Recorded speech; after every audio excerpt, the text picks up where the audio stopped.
Hello friends, welcome to my YouTube channel circle study centre. Circle study centre पर आप लोगों का स्वागत है। आज हम लोग बिहार दरोगा के जो प्रीवियस ईयर के क्वेश्चन पेपर है उसको मैं सॉल्व करूंगा और उसका डिटेल्स डिस्कशन करूंगा। तो वो ये जो पेपर है ये 2008 का है। ये 23 अप्रैल 2008 का ये पेपर है जिसका मैं आज डिस्कशन करूंगा। ये एक प्रैक्टिस सेट के तौर पे है और साथ ही साथ मैं इसका जितने प्रीवियस ईयर के क्वेश्चन है उसका भी करवाऊंगा और उसके साथ ही साथ एक प्रैक्टिस सेट भी, रोज़ एक प्रैक्टिस सेट आप लोगों को कराऊंगा। और इसका पीडीएफ जो मिलेगा वो मेरे टेलीग्राम चैनल जो है सर्किल स्टडी सेंटर पर इसका पीडीएफ आप लोगों को मिलेगा। तो चलिए स्टार्ट करते हैं हम लोग फर्स्ट क्वेश्चन से। फर्स्ट क्वेश्चन ये है कि भारत के जो महान्यायवादी की नियुक्ति कौन करता है। तो भारत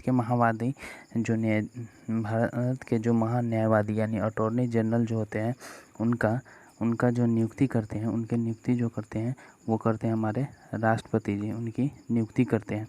और ये महान्यायवादी जो होते हैं ये संसद का सदस्य नहीं होते और ना ही मंत्रिमंडल का सदस्य होते हैं, लेकिन ये सदन में बोल जरूर सकते हैं। ये सदन में महान्यायवादी जो है भारत के अटॉर्नी जनरल जो होते हैं उनकी नियुक्ति राष्ट्रपति करते हैं और ये संसद के और मंत्रिमंडल के दोनों में से किसी का सदस्य नहीं होते, लेकिन वो सदन में बोल सकते हैं। और साथ ही साथ वो इनको जो है ये मत देने का भी अधिकार नहीं होता है।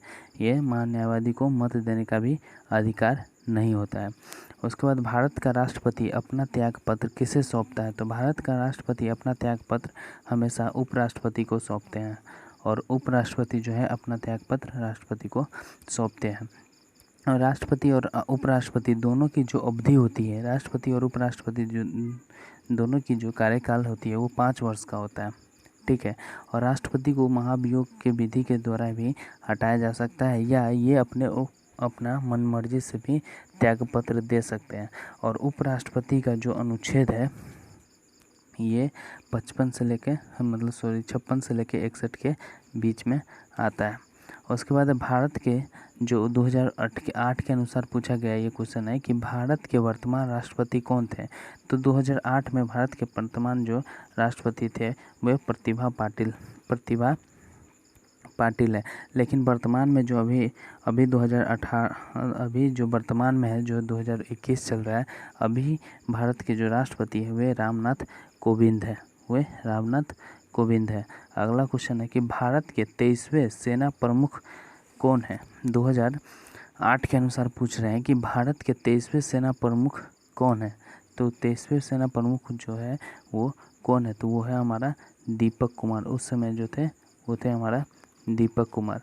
भारत के मुख्य न्यायाधीश उस समय कौन थे। भारत के मुख्य न्यायाधीश पूछ रहे हैं उस समय कौन थे। तो भारत के मुख्य न्यायाधीश जो उस समय थे वो थे बालकृष्णन जो थे वहाँ उस समय के मुख्य न्यायाधीश थे। उसके बाद पूछ रहे हैं राज्य मंत्रिपरिषद किसके प्रति उत्तरदायी होता है। राज्य मंत्रिपरिषद जो होते हैं वो किसके प्रति उत्तरदायी होता है। तो राज्य मंत्रिपरिषद हमेशा ही विधानसभा के प्रति उत्तरदायी होता है। बिहार में पुल सड़क निर्माण के लिए सरकार ने किस कंपनी के साथ अनुबंध किया है।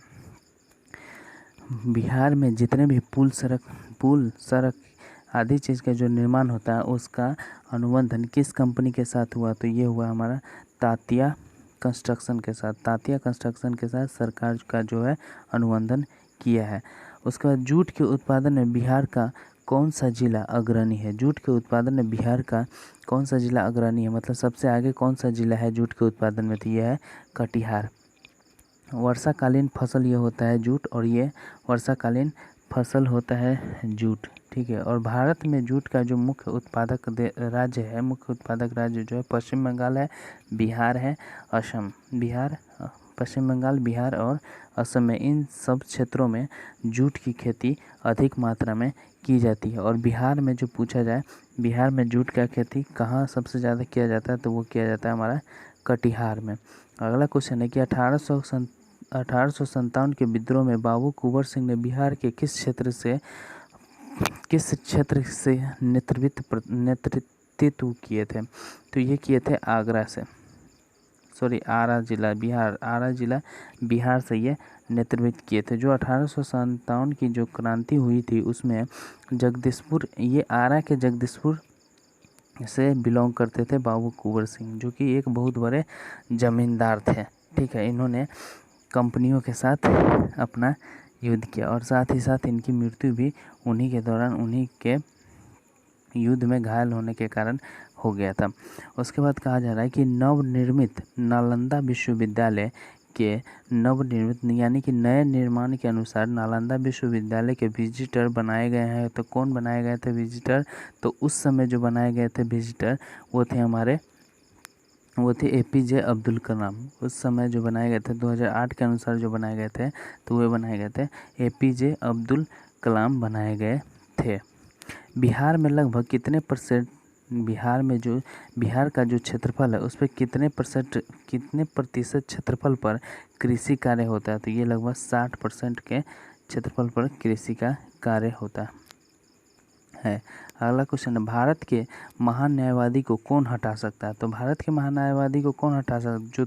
जो नियुक्त करेगा वही तो हटा सकता है। जब राष्ट्रपति नियुक्त कर सकते हैं तो राष्ट्रपति हटा भी सकते हैं। और बिहार में साक्षरता दर 2001 की जनगणना के अनुसार क्या है? तो 2001 की जनगणना के अनुसार पूछ रहा है इसमें, तो यह 47.53। अगर पूछा जाए कि 2011 के जनगणना के अनुसार बिहार में साक्षरता दर कितनी है, तो वो है 67.77 के अप्रोक्स में बिहार है। और पूछा जाए कि पूरे भारत में साक्षरता दर सबसे ज़्यादा कहाँ है, तो वो है केरल में। केरल में सबसे ज़्यादा साक्षरता दर है, जो कि 93 पॉइंट समथिंग के आसपास में है। ध्यानचंद किस खेल से संबंधित है? तो ध्यानचंद किस खेल से है? वो है हॉकी से। ध्यानचंद हॉकी से है। शेरशाह के बचपन का नाम क्या था? शेरशाह के बचपन का नाम फरीद खां था। शेरशाह के बचपन का नाम क्या था? फरीद खां। इन्होंने शेरशाह सूरी जो है ये बिहार के कैमूर यानी कि कैमूर भभुआ है, यानी कि रोहतास सासाराम से ये बिलोंग करते हैं। रोहतास सासाराम से ये बिलोंग करते हैं। ठीक है, और ये जो है इनका बचपन का नाम जो है ये फरीद खां है। और ये दिल्ली के जीटी ग्रैंड ट्रंक रोड का भी निर्माण शेरशाह सूरी ने ही करवाए थे। और पूछा जा रहा है कि भारतीय राष्ट्रीय कांग्रेस की स्थापना कब हुई? भारतीय राष्ट्रीय कांग्रेस की स्थापना तो 1885 ईस्वी में हुई, लेकिन किसके द्वारा की गई? तो ये की गई ए.ओ. ह्यूम के द्वारा की गई। ए.ओ. ह्यूम के द्वारा भारतीय राष्ट्रीय कांग्रेस की स्थापना की गई। पूछा जा रहा है व्यापगत का सिद्धांत के सिद्धांत से कौन संबंधित है? तो व्यापगत के सिद्धांत से जो कौन अवस्थित है, ये है हमारा लॉर्ड डलहौजी है व्यापगत के सिद्धांत से। इनका कहने का मतलब है कि डॉक्ट्रिन्स ऑफ लैप्स के लिए इस नीति के तहत ही अंग्रेज बड़े जगहों को अपने साम्राज्य में मिलाने का कोशिश करते थे। और अवध को हड़प्पा नीति के द्वारा, अवध जो उत्तर प्रदेश है, अभी वर्तमान में उत्तर प्रदेश है, वो पहले अवध के नाम से जाने जाते थे, उसे डलहौजी ने हड़प्पा नीति के द्वारा अपने साम्राज्य में मिलाया था। अगला क्वेश्चन है हमारा 18 नंबर, भारत का प्रथम वायसराय कौन थे? तो भारत के प्रथम वायसराय थे लॉर्ड कैनिंग, जो कि 1856 में बने थे, जो कि प्रथम सैनिक विद्रोह जो 1857 में हुआ था, उससे पहले ही लॉर्ड कैनिंग भारत का प्रथम वायसराय बनाए गए थे। और ये 56 से लेकर लगभग 62 तक रहे थे। ये जो थे भारत के प्रथम वायसराय के रूप में थे। उसके बाद टाई ब्रेकर शब्द किस खेल से संबंधित है? तो टाई ब्रेकर शब्द जो है वो टेनिस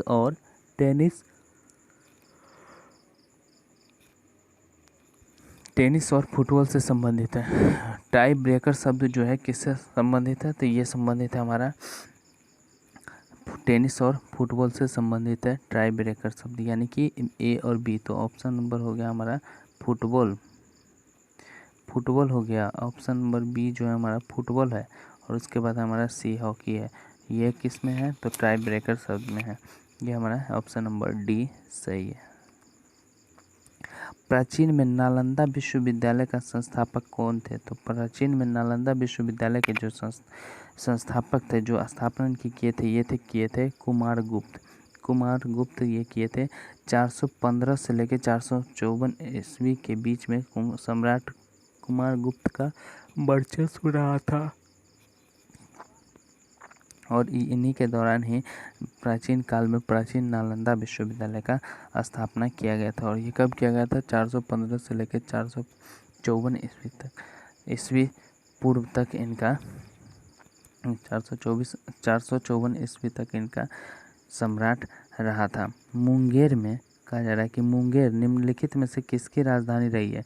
तो मुंगेर जो है निम्नलिखित में से किसकी राजधानी रही है? तो ये रही है मीर कासिम की। मीर कासिम की ये राजधानी रही है। जो उस समय रॉबर्ट क्लाइव के हाथों से ये हारने के बाद मीर कासिम जो है वहाँ से मीर कासिम जो है वो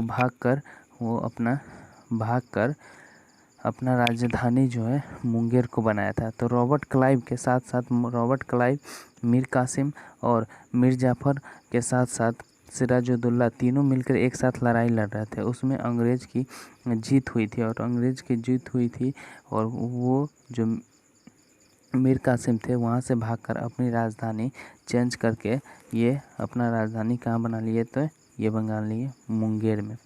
अब पूछा जा रहा है कि गुरु गोविंद सिंह की माता का नाम क्या था? तो गुरु गोविंद सिंह की माता का नाम बीबी जैला थी। बीबी जैला इनकी माता का नाम। फणीश्वर नाथ रेणु का जन्म कहाँ हुआ था? तो ये फणीश्वर नाथ रेणु जो थे ये बिहार के ही थे और ये बिहार के थे और इनका जो जन्म हुआ था ये हुआ था पूर्णिया में। ये कहाँ हुआ था? ये हुआ था पूर्णिया में इनका जन्म हुआ था। और उसके बाद है कामयानी पुस्तक के रचयिता कौन है? कामयानी पुस्तक के रचयिता है जयशंकर प्रसाद। कामयानी पुस्तक के रचयिता कौन है? तो ये है जयशंकर प्रसाद। आप लोग अगर कमेंट करके बताइएगा कि आप लोगों को इससे मतलब हिंदी से रिलेटेड जितने भी पुस्तक है जो कि इम्पोर्टेंट है और जो कि हमेशा के मतलब पेपर में पूछे जाते हैं उन क्वेश्चनों को एक साथ आप लोगों को अगर एक साथ चाहिए तो कमेंट करके बताइएगा, ठीक है? उसको मैं एक साथ एक नोट्स तैयार करके आप लोगों को दे दूंगा। अर्थशास्त्र पुस्तक के लेखक कौन है? अर्थशास्त्र पुस्तक के लेखक जो है वो है कौटिल्य, जिसे हम लोग कौटिल्य जो है वो अर्थशास्त्र के लेखक हैं। और अर्थशास्त्र नाम है इनका, लेकिन इनके अर्थशास्त्र के अनुसार इनमें इकोनॉमिक यानी कि कहा जाए तो अर्थव्यवस्था के बारे में इसकी जानकारी नहीं दी गई है। इसमें राजनीति के बारे में इसमें बताया गया है। इस पुस्तक में राजनीति के बारे में बहुत अच्छे से बताया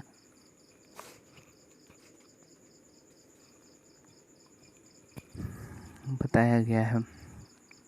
इनकलाब जिंदाबाद का नारा किसने लगाया था? इनकलाब जिंदाबाद का नारा जो लगाए थे भगत सिंह ने। बक्सर का युद्ध जो हुआ था, बक्सर का युद्ध किस किस के बीच में हुआ था? तो बक्सर का युद्ध जो हुआ था वो हुआ था 22 अक्टूबर 1764 ईस्वी को बक्सर का युद्ध हुआ था। और इसमें अंग्रेज मीर कासिम और अवध के नवाब जो थे सिराजुद्दौला, इन सब तीनों के साथ और शाह आलम द्वितीय के बीच में ये बक्सर का युद्ध हुआ था। बक्सर का